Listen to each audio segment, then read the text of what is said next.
Warning: the following content is rated YouTube 13+.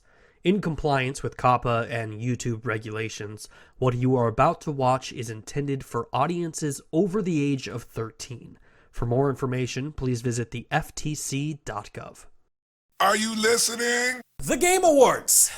You know what? Screw it. If we're going to continuously get snubbed 3 years in a row, well then, Jeff Keighley, you best believe that I'm phoning this one in. Now, if you were not aware, the Game Awards were founded by Jeff Keighley and are the one night a year that the world of gaming comes together to celebrate all things gaming.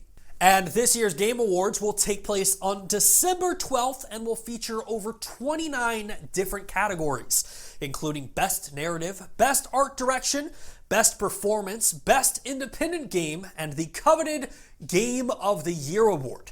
Now, Hideo Kojima's Death Stranding took home the most nominations this year, with a total of 10 nominations. Now, hold on 1 second.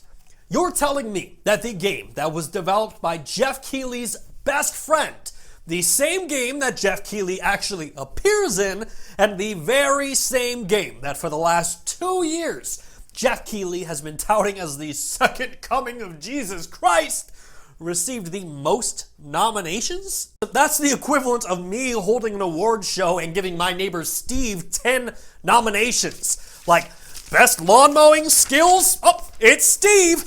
Best Passive Aggressive Wave? Yep, that's definitely Steve. And Best, did your dog literally just shit on my lawn and you're not gonna pick it up? Oh my God, it's Steve. Now, I should clarify one thing. Jeff Keighley doesn't actually vote or choose any of the nominations. A jury of 80 members of the gaming media and press all submit their nominations for each category, of which the fans then are able to vote on the winner. But even then, how did a game that received a 70 from Game Informer, a 68 from IGN, and a 40 from Game Rant receive the most nominations at this year's show? Death Stranding was described by one reviewer on Metacritic as an irredeemable piece of garbage that should serve as a warning to publishers who give developers carte blanche to create art. Ironically, irredeemable piece of garbage happens to be the same description that I have for my neighbor Steve. Hey Steve. Now, Stranding Gate aside, this year's Game Awards does have some really great nominations. Concrete Genie, Gris, Kind Words, Life is Strange 2, and Sea of Solitude were all nominated for Games for Impact. Apex Legends, Destiny 2, Final Fantasy XIV, Fortnite, and Tom Clancy's Rainbow Six Siege all received nominations for Best Ongoing Game.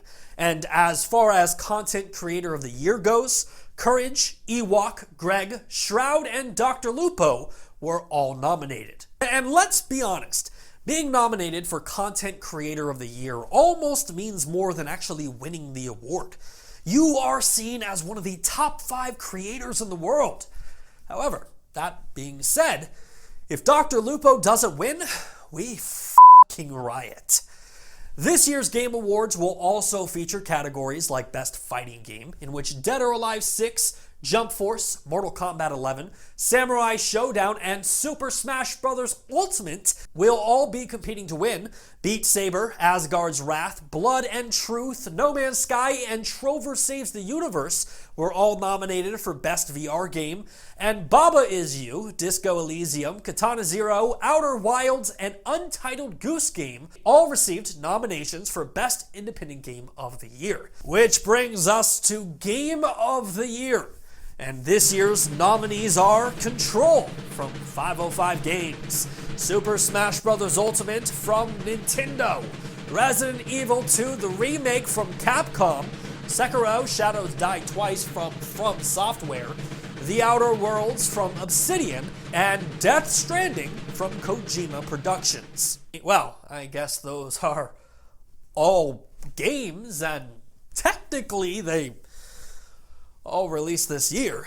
But where is Apex Legends? That game had a massive debut and has broken so many records within its first year while constantly introducing some awesome updates. Or Luigi's Mansion 3. I hate to break it to you Smash fans, but Luigi's Mansion 3 was the best Switch game to release this year. And where is The Division 2? Are we just going to pretend that The Division 2 didn't have one of the most phenomenal launches this year? Like most years, we take a game from this list and support it on the show all the way until the Game Awards. But honestly, I don't even know what to say with this year's nominees. Well, I guess there's one thing that we could say. Death Stranding, a game about babies in a bottle delivering packages, using a ladder. Guillermo del Toro, ghost handprints, a dying president, Norman Reedus peeing, falling down mountains, crying babies, Norman Reedus peeing, celebrity cameos, and Norman Reedus peeing. When it comes to voting for this year's Game of the Year, ask yourself this. Do you really want Norman Reedus urinating all over your video games? The choice is simple. This year's Game Awards, vote for anyone other than Death Stranding. This message is brought to you by the Nerf Report. Hey, thanks again for checking out our channel. If you like what you saw and you want to see more content just like it, hit that like button and please subscribe to the channel. And with the holidays coming up and Thanksgiving being right around the corner, I just wanted to take the opportunity to say each and every one of you that watch this show, you are what I'm thankful for this year.